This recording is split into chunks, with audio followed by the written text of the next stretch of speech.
Hello. I'm sorry that I'm going to be presenting in English, but they do have the headphones.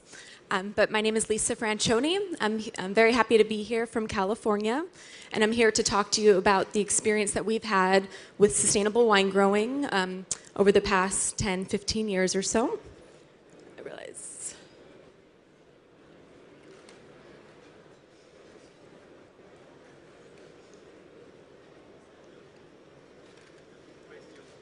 This side?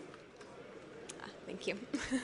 So it really began back in 2000 when our major statewide grower and winery association called Wine Institute and the California Association of Wine Grape Growers decided that they wanted to take a lot of the successful regional sustainability programs that were already in existence in California and really be able to provide that to wineries and vineyards throughout the entire state, and make it available to wineries and vineyards of all sizes as well. So no matter if they're 1 hectare all the way up to some of the largest organizations in California.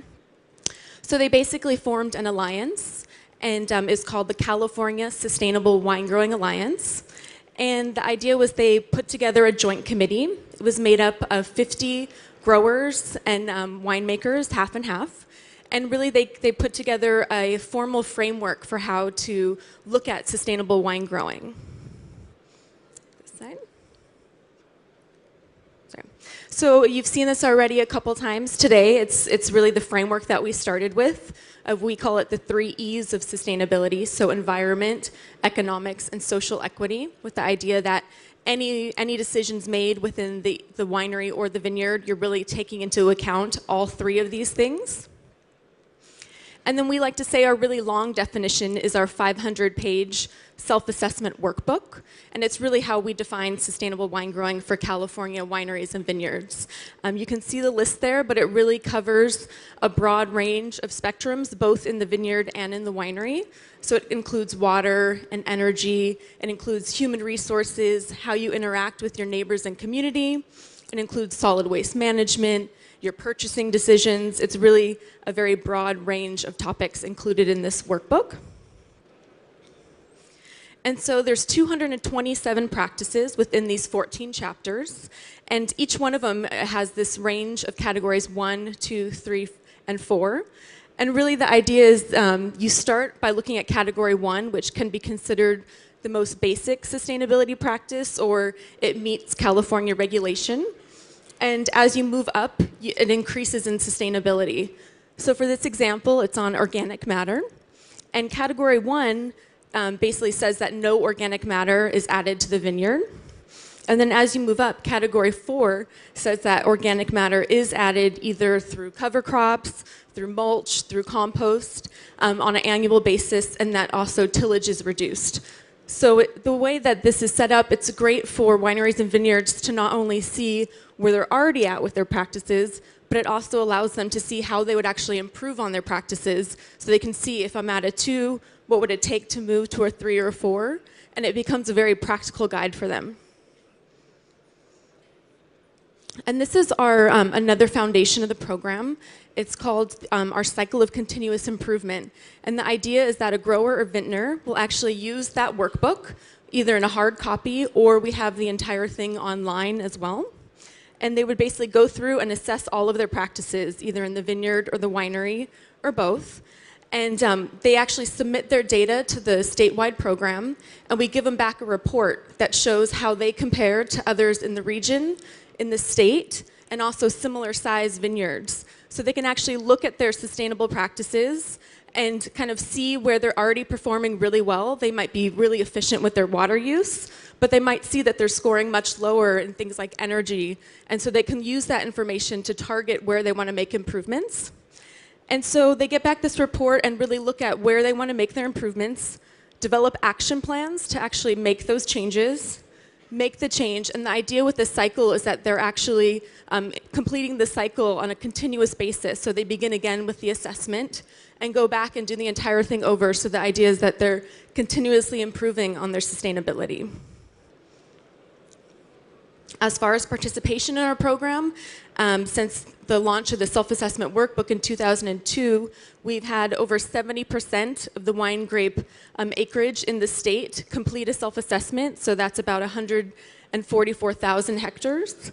We've had over 65% of the wine case production also complete a self-assessment. That's over 150 million cases of wine. I'm sure most of you know that California is the fourth largest wine producer in the world, where we actually produce 90% of all US wine. And we have a goal of trying to get 80% of the industry participating in our program by 2014. And then we also do targeted education events. And these are basically getting into more details around these specific topics to really kind of increase the knowledge around these different areas. And we've had over 200 of these types of workshops with over 9,000 attendees. And this is just a quick list of some of the different topics that we have in our targeted education events. So we focus on integrated pest management. We've had demonstration sites with air and water quality where we actually have the workshop at a vineyard that has best practices. We've done ones on energy efficiency, climate protection, on greenhouse gases.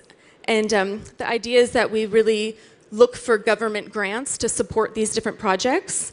And then we have the projects that also involve these educational workshops as well. Although the energy efficiency work that we've done has actually been sponsored by one of our major utilities in California called Pacific Gas and Electric Company. So as an example for our energy work that we've done, we've held over 43 workshops with about 1,200 attendees to these workshops. And because of these workshops, we've actually increased the number of energy efficiency projects in vineyards and wineries, so things like tank insulation, roll-up doors to save energy, switching out the lighting, all of these type of projects have increased to over 500 projects in the last 5 years or so. And you can kind of see that there's been significant energy savings and therefore also greenhouse gas emission savings because of this work that we've done. We also have a lot of educational tools and resources that we develop through these specific projects that we work on.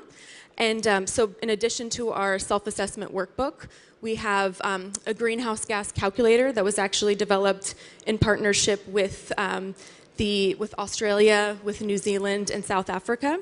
It's available on our website. We also have a sustainable winery water guide. It's another kind of self-assessment tool that allows wineries to look at all of their practices, specifically around processed water and energy.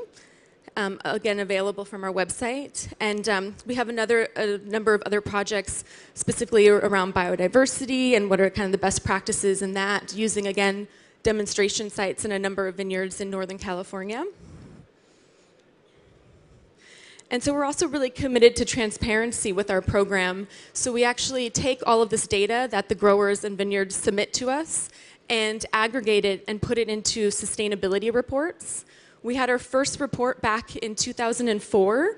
When we published that report, it actually goes through all of the 227 practices in the workbook and shows exactly how growers and vintners are scoring themselves through those categories 1, 2, 3, and 4. And so it's a very transparent way to kind of see how the industry is doing with their sustainability.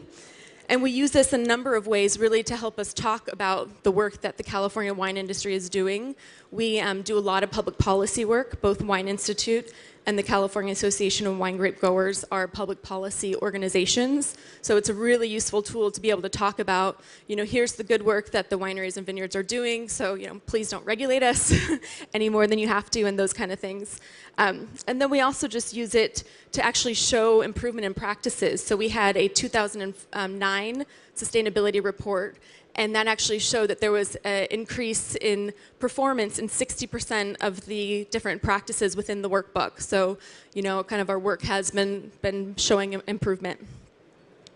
Another thing we do is we really like to try to educate our external audience, not just our internal vineyards and wineries. So we have, again, a lot of information on our website available. We have videos that we use. We do a lot of interaction with the media, specifically in the United States, and really kind of make sure that they're aware of all the work that the wine industry is doing and really, show them as these good stewards of the land. And there's our web address, sustainablewinegrowing.org at the bottom. And then just in the past year and a half, we actually launched a new certification program. In the beginning, when the program was first being developed, the Joint Committee was very adamant about it only being a educational program. They didn't want it to have anything to do with marketing. The idea was really to get the California industry kind of adopting sustainable practices and improving on their sustainability. And really, it was a number of market drivers that had us develop certification. So a number of the different kind of drivers for us were especially around marketplace trends. So we actually had a lot of our wineries starting to be asked about their sustainability practices and also if they are certified by retailers, by distributors, by a number of restaurants. And that was kind of one of the major reasons why we ended up developing certification. But also there was a growing consumer demand, just like there is here in Europe, for green products. And there was also increased media attention for sustainably produced products. In addition to that, there was also a number of new demands from these same stakeholders, specifically around the need for credibility of claims. So if people were already talking about their sustainability, there was this desire to have a third-party verification backing up these claims in the marketplace.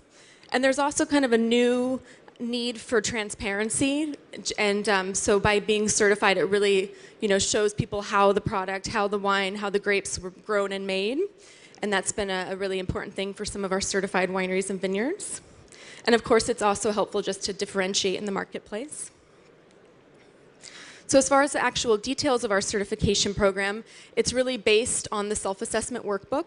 So a third-party auditor comes on site to a winery or vineyard, verifies that they've completed their self-assessment of the 227 practices, makes sure that all the scores are accurate. We have 58 prerequisite practices that have to be met at a certain level.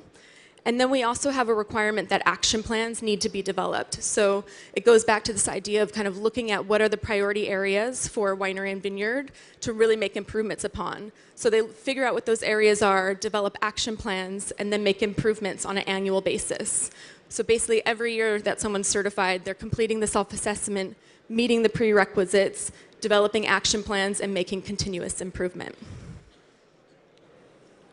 And you can find a list of our certified wineries and vineyards on our website. And a key kind of point that we always make when we're talking to our wineries and vineyards and to others is that we really like to consider sustainability as a journey and not a destination.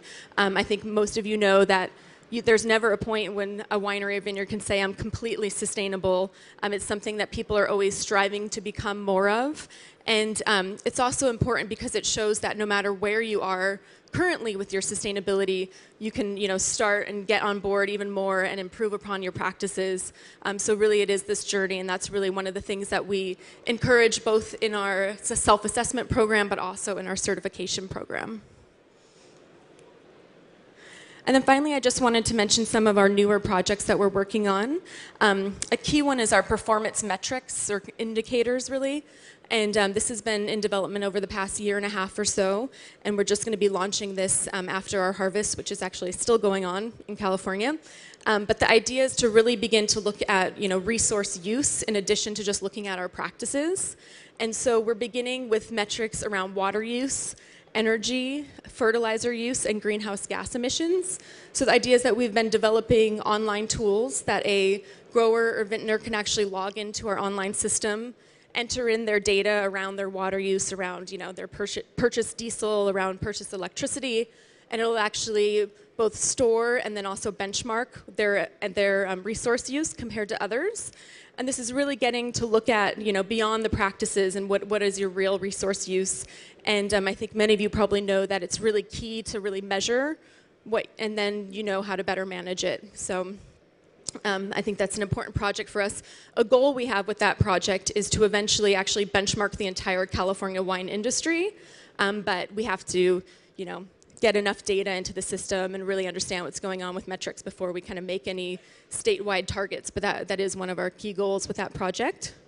Another thing is we are actually doing a workbook review because our workbook is over 10 years old now. We did do an update in 2006 but it's still a lot changes quickly in sustainability. And so we're actually doing a very thorough review of our workbook right now, and we'll be launching our 3rd edition in probably March or April of next year. And then finally, another thing we're working on is currently our certification program does not allow the use of a logo on the actual wine bottle. People can use the logo on marketing materials, on secondary packaging, websites, etc. But basically, because our certification program certifies a winery or vineyard and not an actual product, we don't allow it to be used on the product itself. It's similar to ISO 14001 or other certification programs. And so basically right now we're looking at what additional elements can we add to our certification program, additional requirements, and then that therefore will eventually allow the use of the logo on the bottle. And I think that's all I had. And I believe we're saving questions till the end. So thank you.